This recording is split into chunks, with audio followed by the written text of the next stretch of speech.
They finally did it. The Lumix S5 Mark II is here, and I hope you like YouTubers waving random things at the camera at you, because we finally have PDAF. What a time to be alive.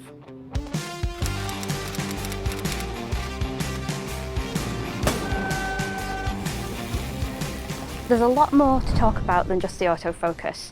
This camera is a hybrid camera with lots of great photo and video features, so I'm going to cover the lot in this video.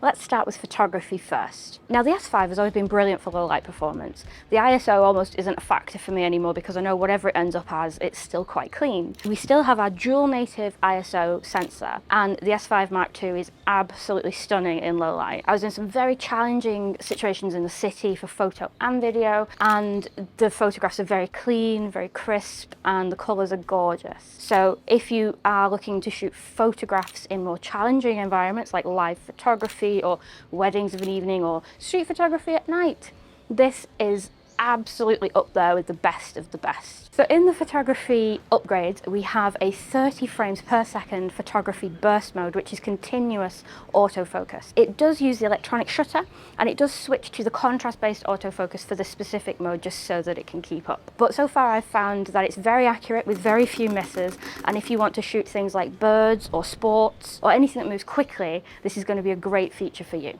We also have a high resolution mode, which is 96 megapixels. Now, unfortunately, this is not handheld like you do have on the GH6, so you do need a tripod for this mode. But I think the results are really good. You can pixel peep and get incredibly sharp, detailed images if the situation warrants it. So this next feature is both a photography and videography feature, and it's called Time LUT. Now, everyone else is quite excited about this on the video aspect, but I'm quite intrigued for the photo aspect. What this does is you can load your LUT of choice onto your camera, and it will real-time show you what it looks like. So you could potentially not have to edit at all your photos or video, so long as you nail your white balance and exposure. Now, there's so many times when I'm out and about in the city like this, where I want to go out with my camera, and then I'll do the whole workaround of, you sort of put it onto your phone, you open Lightroom, you put your preset of choice on, you export it to JPEG, and off you go. With this, if you shoot RAW and JPEG, you could have your preset built in automatically, ready to rock. And you've also got the RAW as a backup as well, so if you want to make more tweaks as you go along later, you can. The AF in general has been incredible for photography. You know, like when you're in a street photography environment and you see a subject here and then we have someone coming past and the camera doesn't quite know what to do. I found that the S5 Mark II really sticks with the subject and sort of intuitively knows what I want from it. It's very bizarre. Even in its pre-production state, I found the autofocus to be almost instantaneous, and it is night and day from the first S5. I also shot a ton of handheld long exposures in Tokyo to add a little bit of drama to the scene. These were a mix of 0.6 seconds, 1 second and 1.3 seconds. The original S5 in my testing struggled to do anything over 1 second, so this is a huge improvement in this area. Now let's talk about the video features. The S5 Mark II is right up my street because it is a perfect hybrid camera. It's supposed to be brilliant for photos, brilliant for video, and I shoot both professionally and personally. And the video features have been a huge upgrade for me from the S5 base model. First of all, let's talk about OpenGate. OpenGate, I love OpenGate. If you've been on this channel before, you know that I really am a champion of the OpenGate format on the GH6. It makes shooting social content so much easier. It's just really good for wiggle room if you sort of compose something a little bit strange. It's a brilliant, brilliant feature, and right now I'm shooting on 6K 24p, and the quality is stunning. Having this feature is just so good. That means that when we do start to crop things vertically, we're not going to lose too much resolution because we've got a 6K file to begin with. Awesome. Here is a handy diagram. This is standard 4K or UHD. This is 3.3K 48p OpenGate, which is APS-C on the S5. And hold on to your hats, this is 6K 24p OpenGate. So as you can see, we have tons to work with. And here for comparison is 1080p vertical. One of my favourite features from the GH6 was the My Favourites menu, where basically you can pick your favourite video formats of the plethora available and just put your favourite sort of 6 or 8 in its own dedicated menu. This means you can switch things very, very quickly. Here are what I have in mine. So I have my OpenGate, my slow motion, my different 24p's, and it just means that I can access what I want very, very quickly without losing any time scrolling through the menus. This is something that was sorely lacking on the S5 because I spent so much time in the menus.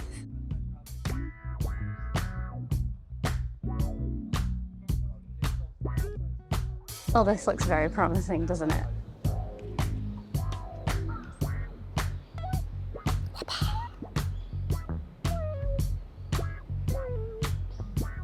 Oh, I love it. I love it. One thing to bear in mind with the autofocus is there's a lot of different modes that you can use. So I'm shooting human face priority, and I also have a spot square as well that's over my face. So if I put this over my face where the square is, it'll prioritize that.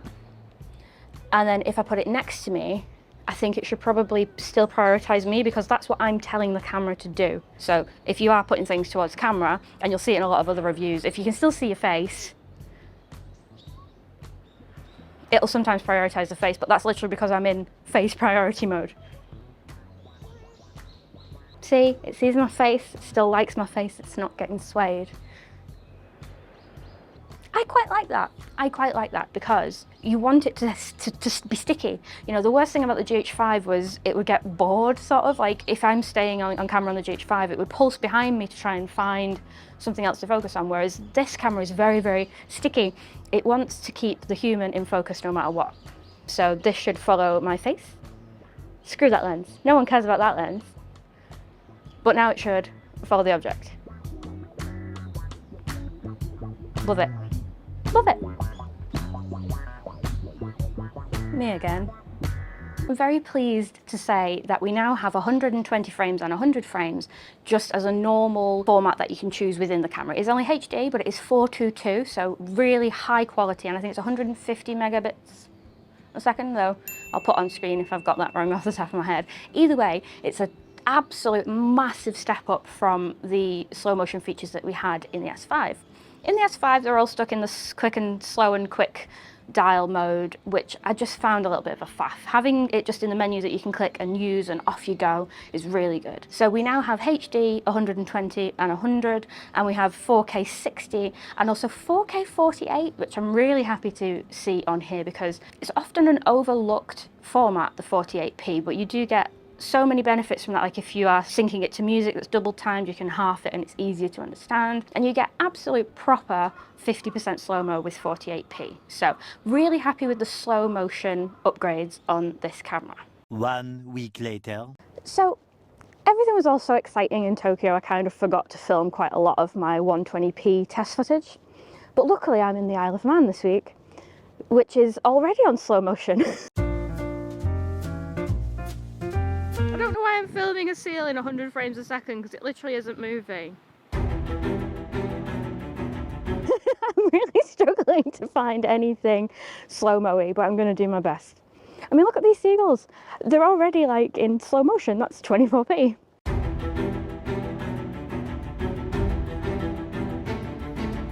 Thankfully, you can always depend on British weather to screw you over at some point.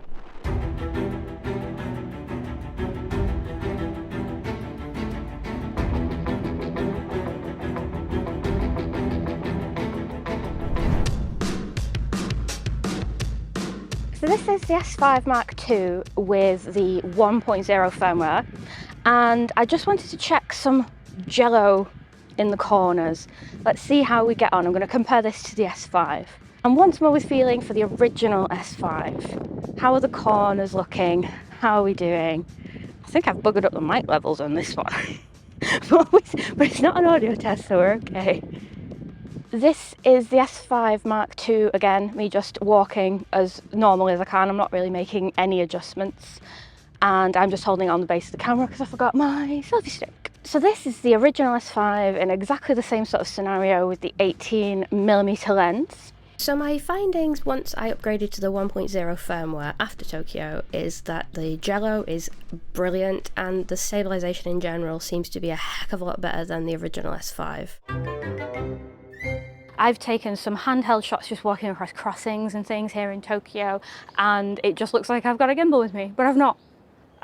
So I do a lot of fake sliders, pushing in, pushing out, gimbal-like shots, and this has just been a dream to use, honestly. And I feel like this stabilization is sort of idiot-proof in a way. You have to go out of your way to make it bad. You know, you really have to walk really clunkily to get sort of any motion within the scene. So Panasonic have done wonders with the stabilization for this generation of this camera.